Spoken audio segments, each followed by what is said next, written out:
लेना दादा साहब खेल का है पीछे रहो ना लो देख लो दादा के लो आज के सभा के त्रास में हुजूम देखने को मिला, क्या परिवर्तन लग रहा होगा इस बार गिरिडीह लोकसभा में?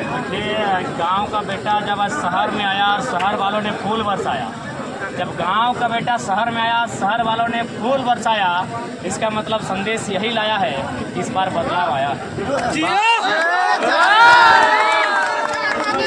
हमारा की रुझान किस प्रकार जयराम के ऊपर जा रही है? लक्की ले तो लग रहा है कि अब जैसे समय बढ़ रहा है, बाघमारा हम लोग बहुत मजबूत होते जा रहे हैं और बिल्कुल बाघमारा लग रहा है कि हम लोग बाघमारा में लीड करने जा रहे हैं। लोकसभा में कितने मतों से टाइगर जयराम? क्या बोले सर? गिरिडीह लोकसभा में टाइगर जयराम कितने मतों से विजय होने वाला है? देखिए, जब स्टार्टिंग था तो हमें लगा था कि 50,000 70,000 के बीच होगा, लेकिन अब जैसे हम लोग का संघर्ष बढ़ रहा है, अब लगता है हम लोग लाख पार 2,51,000 लक्की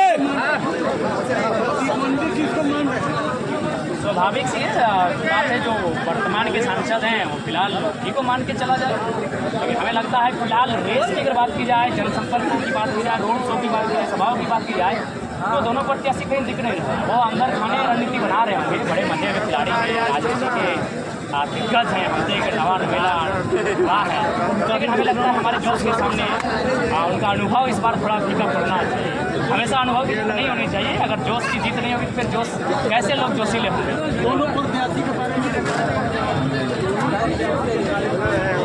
देखिए, नो डाउट जब कोई नेता बनता है, चुनाव जीतता है तो कार्यकाल रहता है, काम करते हैं, लेकिन यहाँ सवाल है कि हम एक ऐसी राजनीति को परिभाषित करना चाहते हैं जो कैपिटलिज्म से दूर हो, जो क्रॉनिक कैपिटलिज्म से दूर हो, जो सत्ता और संपत्ति के विकेंद्रीकरण की ओर लेकर जाए, तो हम ऐसी राजनीति चाहते हैं। और दोनों क्या कर रहे हैं आपको मालूम है, लगातार अपने परिवार के बच्चों के लिए, अपने परिवार के बच्चों के लिए वीडियो बना रहे हैं।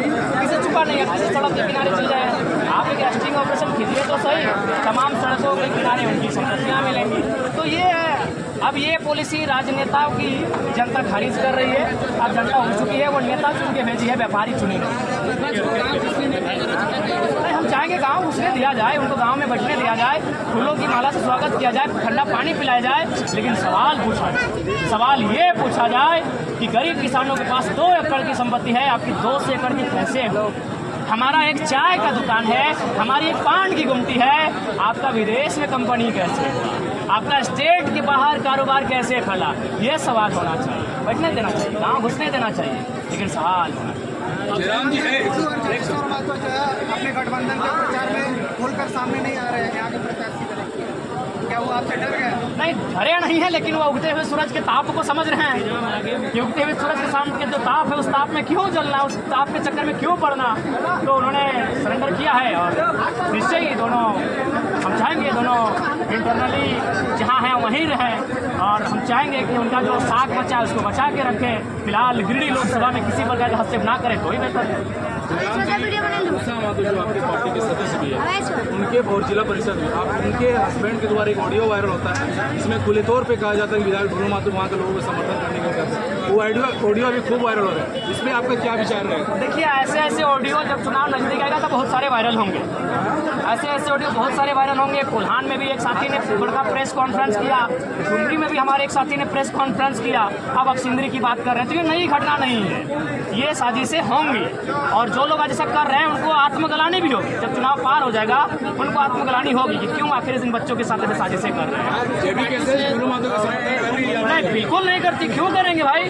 हमारी खुद की आइडियोलॉजी है, हमारी खुद की पार्टी है, हम डंके की चोट पे कहते हैं, हमारे आदरणीय बड़े भाई जनाब इकलाक अंसारी का हम समर्थन करते हैं, और हमारे काम समर्थन। क्या 60 गांठ भैया, 5 बजे सुबह सोते हैं, 7 बजे उठ जाते हैं, हमको यहाँ मैंने सर ठोकरने का फुर्सत नहीं है। आपके करीब देखिए बदबू मार रहा टी शर्ट, क्या 60 गांठ यार? हम लोग को सोने का समय नहीं है, खाने का समय नहीं है, आज 3 रोटी खा के निकले हैं, खाली पानी पानी पानी के साथ जीवन चल रहा है, कोई 60 गांठ नहीं हमारे पास किसी के लिए। हम 45 सेकंड से ज़्यादा किसी से बात नहीं कर पा रहे, ये परिस्थिति। बड़ा मुद्दा है, और यहाँ पे TCCL में पहले जो है जितना उत्पादन होता था उसके हिसाब से 7 लाख लगभग परमानेंट नौकरी थी, लेकिन आज जो है लगभग 40,000 परमानेंट नौकरी है, लेकिन उत्पादन कई गुना बढ़ गया। तो ऐसे में आप बाहरी को भगाइए। देखिए सस्पेंस करना चाहेंगे। देखिए जहाँ तक बागमारा की जनता का सवाल है और रोजगार का सवाल है, बागमारा की जनता रोजगार दोनों को कनेक्ट करना चाहेंगे। बागमारी की जनता को रोजगार की आवश्यकता है और रोजगार का सृजन हमारे कोयला के खदानों में है। लेकिन समस्या वहाँ क्या होती है कि जिस दिन हमारा पुलिस हमारे पीछे आई थी डिटेन करने के लिए, हमसे एक IPS अधिकारी मिले। हालांकि उन्होंने कहा था बाबू तुम बोलना नहीं, लेकिन बोल ही दोगे कहीं ना कहीं मीडिया में, लेकिन नाम और जिला मत बोलना। उन्होंने हमें एक चीज़ बताया कि बाबू आज तुम एक सच्चाई बोल रहे हैं, पहले बात तुम्हारा स्वागत कर रहे हैं राजनीति में, तुमको आशीर्वाद दे रहे हैं, लेकिन बच के रहना सलाह भी दे रहे हैं। और एक बात कहेंगे कि केवल तुम्हारे नेता चंदा नहीं लेते हैं कंपनियों से, भ्रष्ट पदाधिकारी भी वहाँ से चंदा लेते हैं। इसलिए वो नहीं चाहते तुम राजनीति में आओ। अगर तुम राजनीति में आओगे तो चंदा का धंधा धीरे धीरे बंद होगा और जहाँ ये लोग धंधा चंदा का करते हैं वहाँ नए नए युवाओं को रोजगार सृजन का रास्ता अपने आप। जिला परिषद से क्या आप पहले राजनीति में आए कि जो जिला परिषद और मुखिया संघ के अध्यक्ष थे वो राजनीति में पहले आए? नहीं, वो पहले में आए, बड़े भाई हैं। फिर आप अपने मंच के दौरान कहें कि राजनीति में आप पहले आए, आपके द्वारा जिला परिषद बना गया। हाँ, ये हमने कहा बिल्कुल। आप किसी जनता से पूछिए, उन्होंने नाम लिया। आप तमाम तो जांचिए में हम 50 लड़का खड़ा करेंगे। राजनीति में हम तो 10 साल पहले आए हैं, लेकिन इस चुनाव को जितने हमारे नाम किसी से पूछे कि हम उसके साथ आंदोलन किए हैं। भाई एक सवाल है, आप जो इतने तीखे सवाल हमसे पूछते, एक सवाल उल्टा पूछा जाए कि आप रांची जो पद यात्रा करने गए थे, कहे गए थे 10 लोग लेके, जब उस समय हम लोग हजारों हजार की संख्या में मानव श्रृंखला लाखों संख्या में किए थे, तो आखिर क्यों आपको जाना हुआ? क्या जब 17 तारीख को हमारा बैठक हुआ था, क्यों गए भैया? दूसरा सवाल ये भी पूछेगा। आप राज्यपाल से भी चुपचाप मिले, आपके जो तमाम लोग जो आमरण अनशन बैठे थे उनकी हालत खराब हो गई थी, आपकी क्यों नहीं हुई थी?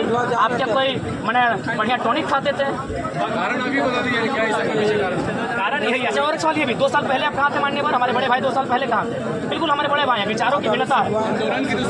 ठीक है, तो 2 साल पहले कहाँ जिसके कारण जयराम लोगों को मिला, झारखंड को मिला, उसको आप किस प्रकार देखें? देखिए आंदोलन उनको कहिएगा कि 2 साल पहले कहाँ थे। अभी जैसा कि सूचना मिली है उनको बढ़िया अटैची आया है, अब उसका मान तो रखना होगा भैया। सवाल मान का है। अब आप लाइव आइए, चाहे पोस्ट कीजिए, चाहे मीडिया में आइए। हाँ, इसे पूछिएगा। फिर जब चुनाव खत्म हो जाएगा और 15 दिन बाद आप कितना लाइव आते हैं मीडिया वाले पूछिएगा, भैया उनको भी अपना फर्ज अदा करना पड़ता है। बागमारा की जनता को कहेंगे कि बागमारा का समस्या प्रदूषण है, बागमारा का समस्या पलायन है, बागमारा का समस्या खनन है। इनका सार्थक चर्चा सदन में होगा और उन समस्याओं के समाधान के लिए, निदान करने के लिए हम लोग लड़ेंगे। धन्यवाद।